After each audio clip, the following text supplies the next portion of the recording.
እንድትልኝ በጣም አድርጌ አመሰግናለሁ። እንደምናደራችሁ ሰላም መጣችሁ።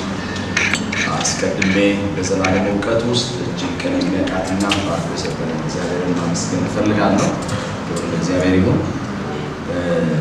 እንግዲህ ያው ቀደም ሲል እንዳያችሁት ከማህበሩ ጋር በሁለት ዓመት የሚቆይ አምባሳደርነት ኃላፊነት ወስጃለሁ። እንግዲህ ሹመቱ ከምድር ነው ብዬ በመጀመሪያ አላሰብም። እግዚአብሔር ያወቀውና የፈቀደው ነው የሆነው። ስለዚህ በመጀመሪያ ለዚህ አገልግሎት እግዚአብሔር ስለመረጠኝ በጣም አድርጌ እግዚአብሔርን ላመሰግነው ላከብረው እፈልጋለሁ። የማህበሩን አመራሮች እንግዲህ ይህን ኃላፊነት ደግሞ ለእኔ ለመስጠት ስለወደዱ በጌታ ስም እነሱን አመሰግናቸዋለሁ። ይህንን የክብር አምባሳደርነት ኃላፊነት ለመቀበል ጥያቄ ሲቀርብልኝ የጠየቅኳቸው ነገሮች ነበሩ። እነዚያ መካከል መቼ ተመሰረተ፣ ምን ሰራ፣ ወደፊት ምን ሊሰራ ያስባል እና የማህበሩ አልቲሜት ጎል ምንድነው የሚለው ነገር ጠይቄያለሁ። እንግዲህ በጠየቁት ጥያቄ መሰረት ተገቢ የሆነ ምላሽ አግኝቻለሁ። በተለይ ግን ማህበሩን በአምባሳደርነት ለማገልገል በጣም የማረከኝ ትልቁ ነገር ከኢትዮጵያ ወንጌል አማኞች ቤተክርስቲያናት የተውጣጡ ወጣቶች ናቸው። ያው እንደምታውቁት ከሙሉ ወንጌል፣ ከመካነ ኢየሱስ፣ ከተለያዩ ቤተ እምነቶች የተውጣጡ ወጣቶች በአንድ ተሰባስበው ያቋቋሙት ተቋም ነው።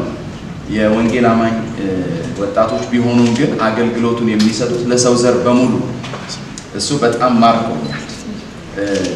ለሰው ዘር በሙሉ ሃይማኖት፣ ሁለቱን ጾታዎች ሳይለዩ፣ ስፍራ ጊዜ ሳይለዩ በኢትዮጵያ በሁሉም ክልሎች በሁሉም አካባቢዎች ወጣቶችን፣ ህፃናትን፣ ሴቶችና አቅመ ደካማ አዛውንቶችን ለመደገፍ የሚሰሩ ስራ በጣም ስለማረከኝ እሱን ተቀብያለሁ። ምክንያቱም እንደምታውቁት የምንከተለው የእምነታችን ራስ ጀማሪ ክርስቶስ ኢየሱስ የሞተው ለሆነ አካል ለሰው ልጆች ሁሉ ነው የሞተው። ስለዚህ ለሰው ልጆች ሁሉ የሞተውን ኢየሱስ ክርስቶስን እየተከተልን ለሰው ልጆች ሁሉ አገልግሎት አለመስጠት አንችልም። ምክንያቱም ልጅ አባቱን ስለሚመስል እኛ መልካችን ክርስቶስን መምሰል ያለበት። ስለዚህ ይሄ ማህበር ለሰው ልጆች ሁሉ ነውና አገልግሎት የሚሰጠው። ይሄ በጣም ማርኮኛል። ከሰነዶቻቸው ከነሱ ጋር ባደረኩት ውይይትም እንዳረጋገጥኩትና እንዳየሁት ባለፉት 20 ዓመታት ለበርካታ ወጣቶች የነፃ አገልግሎት ሰጥተዋል። እነዛ የነፃ አገልግሎቶች እንግዲህ ብዙ ሊጠቀሱ የሚችሉ ጉዳዮች አሉ። ከነዛ ውስጥ ጥቂቶቹን ለመግለጽ በሁሉም የኢትዮጵያ ዩኒቨርሲቲዎች ውስጥ ተዘዋውረው ወጣቶች ሊያገኙ የሚገባቸውን የምክር ልዩ በተጨባጭ በአካል ሊዳሰስ የሚችል ስጦታና ድጋፍ አድርገዋል። ከዛ ውጪ በርካታ አዛውንቶችን ደግፈዋል። ከሁሉ ይበልጥ ደግሞ በከፍተኛ የትምህርት ተቋማት ውስጥ ትምህርታቸውን መከታተል ለማይችሉ ኢትዮጵያውያን ወጣቶች የስኮለርሺፕ እንዲያገኙ የነፃ ትምህርት ዕድል በዩኒቨርሲቲዎች ውስጥ እንዲያገኙ ያደረጉት አስተዋጽኦ በጣም የሚገርም ነው።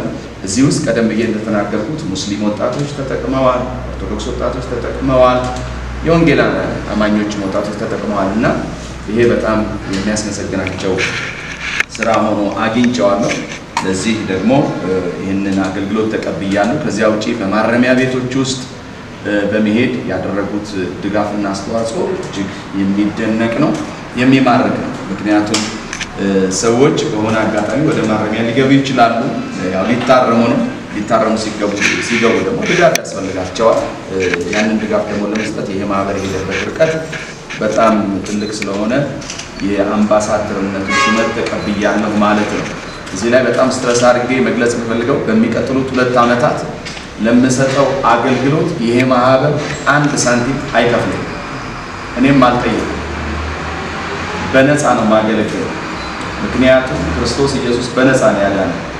በነፃ የተሰጣችሁ እንዲሁ በብላሽ መልሱ ይላልና የእግዚአብሔር ቃል በተሰጠን እድሜ፣ በተሰጠን ጸጋ፣ በተሰጠን ተቀባይነት እግዚአብሔር መንግስት ውስጥ ልናደርግ የሚገባው አንዱ ነገር ይሄ ነውና ምንም አይነት የገንዘብ ትራንዛክሽን በማህበሩ በኔ በኩል እንደማይኖር እርግጠኛ ሆኜ እነግራችኋለሁ ማለት ነው።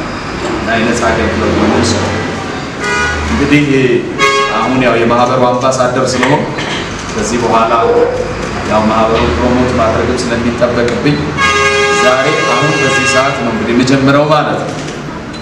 ቀደም ሲል የማህበሩ ፕሬዝዳንት ሐዋርያው ዶክተር ሳሚ እንደተናገረው የፊታችን ሐምሌ 5 2017 በአዲስ አበባ ሚሊኒየም ሆል ልዩ የምስጋና ፕሮግራም ይኖረናል።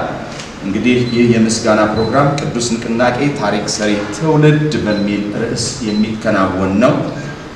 በእለቱ ጥሪ የሚደረግላቸው አካላት ይገኛሉ። አስቀድመን ከጠዋት ጀምሮ ግን 2000 ለሚሆኑ አቅመ ደካሞች ድጋፍ የሚደረግበት ስነ ስርዓት ይኖራል። ከዚያም ውጪ 1000 ለሚሆኑ ተማሪዎች የትምህርት መርጃ ቁሳቁሶችን ለመስጠት ፕሮግራም ተይዟል። በዚያው በሚሊኒየም አዳራሽ ከሰዓት በኋላ ከ8 ሰዓት ጀምሮ ደግሞ እግዚአብሔርን የምናመሰግንበት ማህበሩ ያለፈበትን 20 የሥራ ዓመታት እንዴት አለፈ የምንለው የምናሳይበትና ልዩ ልዩ ፕሮግራሞች የሚከናወኑበት ዕለት ይሆናል ማለት ነው። ስለዚህ በዚህ አጋጣሚ በዚህ ያላችሁ የሚዲያ አካላት ይህንን የሐምሌ 5ቱን ፕሮግራም በተቻለ አቅም ወደ ህብረተሰቡ እንዲደርስና ህብረተሰቡ የራሱን ማስተዋጽኦ እንዲያደርግ እንድታደርጉልን ጥሪ ለማስተላለፍ እፈልጋለሁ። በገንዘብ ድጋፍ ለሚያደርጉ አካላት በብርሃን ባንክ የተዘጋጀ አካውንት አለ። በዚያ ድጋፍ እንዲያደርጉ አካውንቱን እነግራቸዋለሁ። ከዚያ ውጪ ግን በቁሳቁስም ድጋፍ ማድረግ እንፈልጋለን የሚሉ አካላት ካሉ የትምህርት መርጃ ቁሳቁሶች፣ ደረቅና የታሸጉ ምግቦች፣ ዘይት፣ ሳሙና፣ ስኳር፣ ጨው፣ የተለያዩ አልባሳት በእድሜ ክልልና በጾታ የተለየ ማለት ነው። ወንድም ሴትም ስለሚሰጥ በእድሜ ደግሞ ህፃንም አለ፣ ወጣትም አለ፣ ጎልማሳ አዛውንቶችም ስላሉ ለነዚያ ልባችሁ ላይ እንዳለ ይህንን ፕሮግራም በተለያየ መንገድ የምትከታተሉ ሰዎች ድጋፍ እንድታደርጉልን እንጠይቃለን። በተለይ በዩኒቨርሲቲ ውስጥ ለሚገኙ ሴት እህቶቻችን የንጽህና መጠበቂያ ፓድም ድጋፍ እንድታደርጉልን እንፈልጋለን። ይህንን እንግዲህ እንድታደርጉልን ነፍሱን በነፃ ስለኛ በሰጠው በጌታ በኢየሱስ ስም ጥሪ ያቀርብላችኋለሁ። ምክንያቱም በዚህ ምድር እስካለን ድረስ ቁሳቁስ መለዋወጥ የሆነ ድጋፍ መደራረግ ያን ያህል ከባድ አይደለም ወገኖቼ። ቅዱስ ቃላችንም እንደሚናገረው ሁለት ያለው አንድ ይስጥላልና ያለንን በማካፈል የዚህ ዓላማ ተጋሪዎች እንድንሆን ባለድርሻም እንድንሆን ጥሪን ማስተላለፍ እፈልጋለሁ። አሁን ከላይ የጠቀስኳቸውን ድጋፎች ለማድረግ የተዘጋጁ ስልክ ቁጥሮች አሉ። እነሱን ይፋ እናደርጋለን። 0912 76 86 47 ደግሜ ቁጥሩን እናገራለሁ። 0912 76 86 47 ሁለተኛው ስልክ ቁጥር 0972 45 0925 0972 45 0925 እንዲሁም በብርሃን ባንክ ኢትዮ ክርስቲያን በሚል አካውንት 16 01 78 00 97 040 እንደገና ደግመዋለሁ። ብርሃን ባንክ 16 01 78 00 97 040 እንግዲህ የቻላችሁትን ድጋፍ እንድታደርጉልን በጌታ ፍቅር መልሼ ጠይቃቸዋለሁ። ከዚህ ፕሮግራም ጋር ተያይዞ እስከ ፕሮግራሙ መከናወኛ እስከ ሐምሌ 5 የሚቆይ በ0912 76 86 47 ላይ የ200 ብር የቴሌብር ቻሌንጅ እንጀምራለን። 200 ብር አሁን በተጠቀስኩት ስልክ ቁጥር በቴሌብር ሰዎች ገቢ እንድታደርጉ 200 ብር ለኛ ምናልባት አንድ ማኪያቶ የምንጠጣበት ገንዘብ ነው። ያ 200 ብር ግን እርዳታ ለምናደርግላቸው ወገኖች ግን ሲደርስ ምን ሊፈጠር እንደሚችል ታውቃላችሁ። ያው ሀገራችን ሰው ሲተርት 50 ሎሚ ለአንድ ሰው ሸክሙ ለ50 ሰው ደግሞ ጌጡ ነው ይላልና 200 ብር ብናዋጣ ለብዙ ሰው ጌጥ መሆን እንችላለንና አሁንም በዚህ ያላችሁ ይህንን ፕሮግራም በተለያየ መንገድ በሚዲያ በማህበራዊ ሚዲያ የምትሰሙ ወገኖቻችን የሰው ዘር በሙሉ ይህን ቻሌንጅ እንዲቀላቀለን የጌታ ፍቅር ጥሪያችንን እናስተላልፋለን። የቴሌብር ቁጥራችንን እንደገና ደግመዋለሁ 0912 76 86 47 200 ብር በማስገባት ቻሌንጁን እንድትቀላቀሉ እናንተም ጠብታውን አስተዋጽኦ እንድታደርጉ እጠይቃለሁ።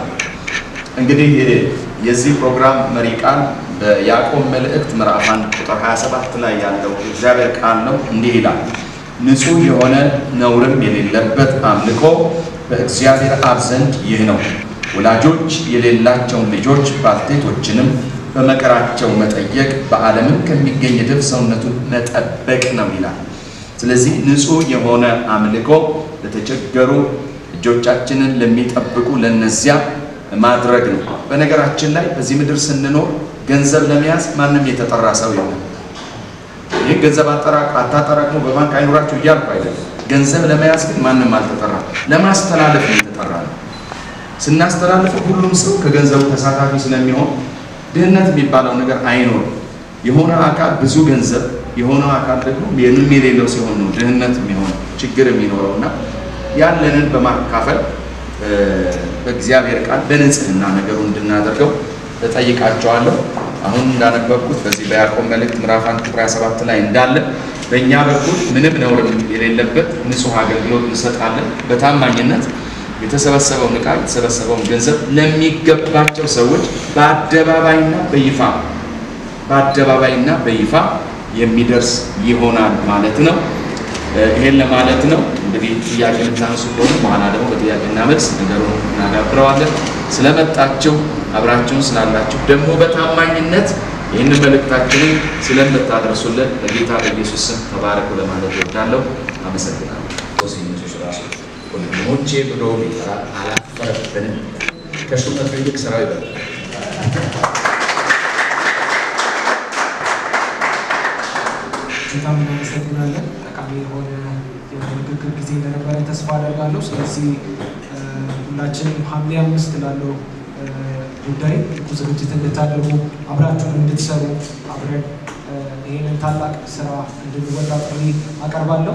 ለአብያተ ክርስቲያናት ተወካይ ፓስተር ሙላት ጊዜውን ውስጥና እሳቸው የመጨረሻ ንግግር አድርገው እንዲሁም ደግሞ የመጨረሻውን የቡራኬ ጸሎት ጸልየውልን እንጨርሳለን።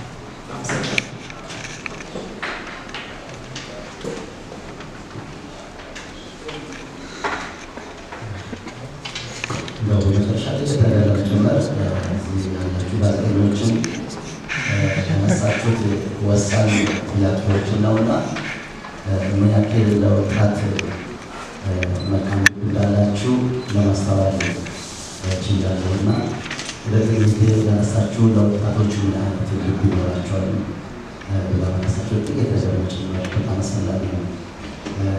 የእሷን ስጋት ሁላችንም እንጋራለን። ወጣት በብዙ አቅጣጫ ለክፉ ዓላማም ጭምር የተፈለገ ስላለ ከዚህ ነፃ የሆነ ወጣት እንዲኖረን እንደው ምን መደረግ አለበት በሚለው ላይ ወንድሞች መልስ በመልካም ሁኔታ ጥቂት ነገር ለመጨመር ያክል አሁን ከስጋት በላይ ደግሞ ተስፋ በሚታየው ሁኔታ ውስጥ እንዳለን ደግሞ መዘጋት እንደሌለብን ለማስታወስ አስተውላችሁ ከሆነ ሀገራችን ኢትዮጵያ አመራሮቿን ጭምር በምናስተውልበት ጊዜ በወጣቶች ነው የምትመራው። ከወትሮ በተለየ ሁኔታ ማለት ነው። እንደገና ደግሞ በአብያተ ክርስቲያናት አካባቢ ያሉ የወጣት አገልጋዮችን እንደገና በመንፈሳዊ ጉዳይ ላይ ማሳተፍ የወጣቶች ሚና በምናይበት ጊዜ በጣም ብርቱ ተስፋ ሰጪ የሆኑ ሁኔታዎች ደግሞ አሉ። ወጣቱ ወደ ማስተዋል እየመጣ ያለበት ሁኔታ ያለውና ብርቱ ንቅናቄ እድሜውን ባልተፈለገ አቅጣጫ ማያባክኑ ወጣት እያፈራን ያለንበት ሁኔታ ስላለ እዚህ ያላችሁ እናንተም ጭምር እነዚህ ትኩረት ሰጥታችሁ ቁጭ ያላችሁትን የመሳሰሉ ወጣቶች ናቸው። ይህ በራሱ ተስፋ ሰጪ ነውና እግዚአብሔር ይባርካችሁ። እናንተንም ወጣቶቻችን በጣም በልዩ ሁኔታ የተንቀሳቀሱ ስላለ እድሜያቸው በመልካም ሁኔታ እንዲፈጸም ብርቱ ትግል እያደረጉ ያሉበት ሁኔታ ያለውና በዚህ ደስ ይለናል። ሁሉም አብያተ ክርስቲያናት ደግሞ ለወጣቶቻቸው ልዩ ትኩረት ሰጥተው እየሰሩ ነው። እነዚህ ነገሮች መልካም ውጤት ያመጣል ብዬ አስባለሁ። ከረጅም ጊዜ በፊት የማውቀው ወንድሜን አስሩ ወጣት ለክርስቶስ ብሎ ይንቀሳቀስ ነበረ። ወንድማችን ላለፉት 20 ምናምን ዓመታት ሳውቀው እንደዚህ ነው። ወጣት ላይ የሚሰራ ሰው ወጣት ሆኖ ሰነብታል ነውና በጣም እድለኞች ነን። በወጣቶች ላይ ለመስራት ለወጣት ጊዜ መስጠትና ከወጣት ጋር ለመንቀሳቀስ ማሰብ ተገቢ ነውና ሀገራችንን ኢትዮጵያን በምናስተውልበት ጊዜ ከ70% ያላነሰ ቁጥር ወጣት ነው። ያለ ወጣት አንድ ነገር ማሰብ አይቻልም። ስለዚህ በልዩ ሁኔታ የራሳችን ድርሻ ለመወጣት ወጣቶች ጋር ለመስራት ወጣቱን ወደ ተገቢው አቅጣጫ ለማምጣት ሁላችን ድርሻ እንድንወጣም ጥሪ ማስተላለፍ ፈልጋለሁ። እግዚአብሔር ይመስገን።